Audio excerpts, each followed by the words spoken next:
Saya tidak akan berhenti berjuang ini Pak, karena saya lihat kasihan masyarakat sekitar. Dia berkebun sudah tidak bisa karena di belakangnya menanam pohon sawit. Kerja dua kalau sudah tua ada batas waktu 50 tahun, perusahaan swasta tidak menerima. Sementara mereka berharap dari plasma tidak dapat.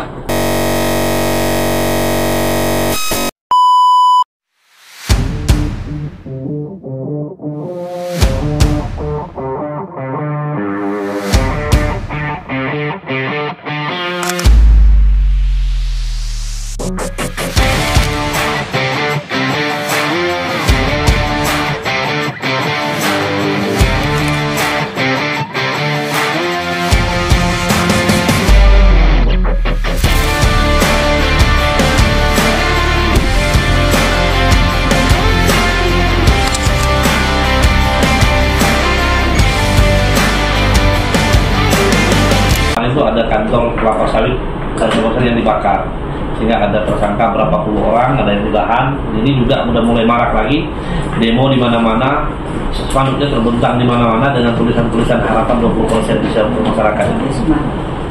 Yang menjadi permasalahan di kami ini Pak, aturan menteri, peraturan undang-undangan, peraturan pemerintah dan aturan menteri itu di bawah itu kan ada beberapa kali perubahan.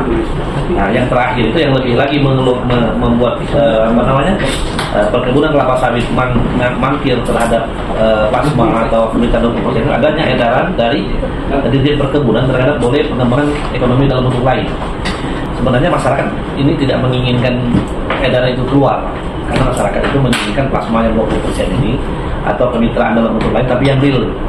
Kejadian yang ada di Babel, Bapak Ibu, karena ada peraturan menteri, katanya saya pun belum baca detail, sama surat edaran terkait pengembangan ekonomi dalam bentuk lain, sama ada peraturan menteri yang menyarankan kemitraan itu boleh di tempat tidak terdampak asal dalam satu kabupaten. Nah, ini yang menjadi ricu, sehingga ini dijadikan dari perusahaan-perusahaan perkebunan kelapa sawit untuk mangkir terhadap plasma 20%. Malah dia memutus orang-orang untuk mencari lahan baru sebagai mitra perkebunan di desa yang tidak terdampak kebun. Kedatangan kami ke sini, Bapak, yang pertama kami minta edaran Dirjen Kebun itu kalau bisa coba ditinjau ulang. Kemitraan dalam bentuk lain itu terlalu longgar menurut kami untuk perusahaan-perusahaan perkebunan, sehingga mereka mangkir terhadap masyarakat sekitar dan terdampak, tapi malah mencari lahan di tempat lain yang tidak terdampak lebih banyak, karena ini bisa dijadikan alasan mereka untuk nambah luas kebun, nambah jumlah kebun tanpa mengurus izin. Judulnya kemitraan. Selama berpuluh-puluh tahun ini perusahaan perkebunan ini, mohon maaf, CSR-nya itu ala kadarnya. Plasma tidak ada. Mereka untungnya udah puluhan tahun. Ini tidak mau memberikan plasma kepada masyarakat terdampak. Menurut kami sayang. Kami bisa menabrak 70.000 KK dari satu sektor plasma aja kalau mereka buka ini, atau kami justru mengharap ada edaran menteri atau keputusan menteri terbaru itu Pak, kalau lahan sudah tidak ada, kebun ini dijadikan plasma. Itu lebih berharap lagi kan. Karena kalau tidak, kami pulau kecil, mau cari lahan kemana? Adanya hutan lindung terproduksi. Nah, kalau saya lihat kebijakan menteri terakhir ini kan tidak membeli susu, perusahaan susu tidak boleh ekspor, harus beli susu masyarakat, itu keren. Tidak beli gabah di harga 6.500, penggilingannya kita ambil alih. Nah, kami pun berharap di persawitan di Babel ada tindakan seperti itu, Pak. Tidak ada plasma 20% untuk rakyat, izin ekspor kami tutup.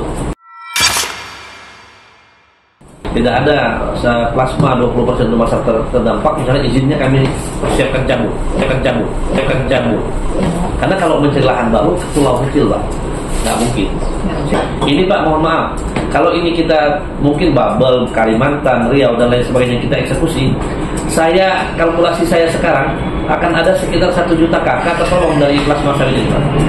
Mereka akan bisa menyekolahkan anaknya dan lain sebagainya. Nah, itu kembali kita edaran dari Dirjen Kebun itu memang membuat mereka melenggang Pak. Mereka melupakan plasma. Ini riset kami ini sudah lama Pak. Kita tuh sampai bentuk pansus perkebunan tandan buah segar sawit dan perizinan kelapa sawit. Karena memang perizinannya mana aneh. Benar perizinannya dari kabupaten kota. Kabupaten kota itu Pak, kalau menterinya tidak seperti Pak Amran, saya tidak akan berhenti berjuang ini Pak, karena saya lihat kasihan masyarakat sekitar. Dia berkebun sudah tidak bisa karena di belakangnya menanam pohon sawit. Kerja dua kalau sudah tua ada batas waktu 50 tahun, perusahaan swasta tidak menerima. Sementara mereka berharap dari plasma tidak dapat. kami Pak, atas nama DPR dan masyarakat Baru datang ke sini. Pertama, minta ada revisi tentang edaran ke Dirjen Bun tersebut bahwa wajib plasma 20% itu kalau tidak ada lahan harus dari lahan itu diambil masyarakat. Itu yang bisa menolong. Karena kalau tidak, yang terdampak tidak dapat apa-apa, mereka buka di kecamatan lainnya tidak terdampak dengan judul kemitraan tadi Pak. Untuk memenuhi kuota 20% ini sangat tidak adil untuk masyarakat terdampak. Nah itu yang pertama. Yang kedua Pak, untuk kawasan-kawasan yang masuk dalam kawasan hutan sekarang sudah ada satgas, itu memang ditindak tegas agar dikembalikan kepada negara. Kalau tidak dikembalikan kepada negara, daripada dikelola korporasi, tidak dibayar pajak dan lain sebagainya, dirampas hutan kita, bahkan ada yang hubungan di luar HGU, mendingan dieksekusi. Yang boleh secara hukum diserahkan kepada masyarakat, diserahkan kepada masyarakat, ketimbang kita memperkaya orang yang sudah kaya raya. Nah itu ini juga terjadi Pak. Nah yang ketiga, di daerah kami itu ada lagi Pak perusahaan yang tidak mau membeli sawit rakyat Pak. Namanya PT Foresta sebenarnya, dengan alasan pabrik mereka over capacity. Ya harusnya kan mereka bikin pabrik sesuai dengan luas kebun, dikurangi 20% untuk sawit rakyat. Sehingga jadi dampaknya sudah tidak punya plasma, sudah tidak membeli buah dari masyarakat. Akhirnya dampaknya tidak dirasakan sama sekali di masyarakat. Nah ini juga saya mohon ditegaskan Pak. Mungkin kalau harus ada tim yang terjun ke sana, tim agar menerbitkan hal-hal yang tadi saya jelaskan di awal. Nah yang terakhir ini masalah pendapatan negara dari sawit. Nah, kami ini bahkan hari ini kalau nggak salah bagi hasil dari CPO dihapus tuh. Karena PSSI jawabnya tahu benar apa tidak, tapi kami sedang menyelidiki. Ya kalau itu tidak apa-apa. Kita selama ini saya nggak ngerti sistem ekspor hasil hilir industri perkebunan ini apa saja, tapi kami dari dulu itu hanya berhasil dari CPO. Sedangkan pabrik turunan sawit itu mereka ada kirim dalam bentuk kernel, ada kirim dalam bentuk minyak yang sudah jadi, ada kirim dalam bentuk banyak lah produk mereka. Tapi kami di provinsi dapatnya hanya dari CPO.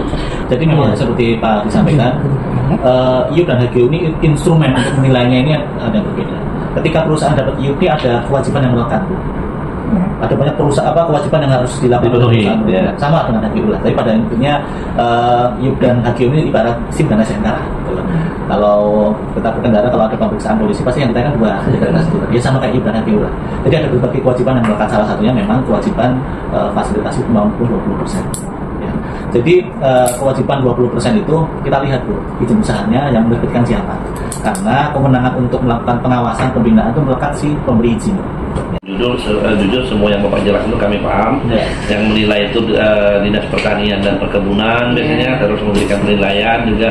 Nah masalah kemitraan 20% ini juga sekarang menjadi senjata mereka Pak. Mereka untuk dapat lahan di mana-mana tanpa dengan minta 20%. Dan mohon maaf Pak, ada lagi satu PR besar kita Pak. Lahan kemintaan 20% itu kan di bawah payung koperasi. Biasanya koperasinya itu orang-orang dia juga Pak, orang-orang perusahaan juga. Mohon maaf di daerah kami ada kemitraan yang sudah sampai 30 tahun tidak ada lagi hasilnya Pak. Kalau mau menjelang lebaran dikasih kasbon pinjaman. Pinjaman 1 KK 5 juta.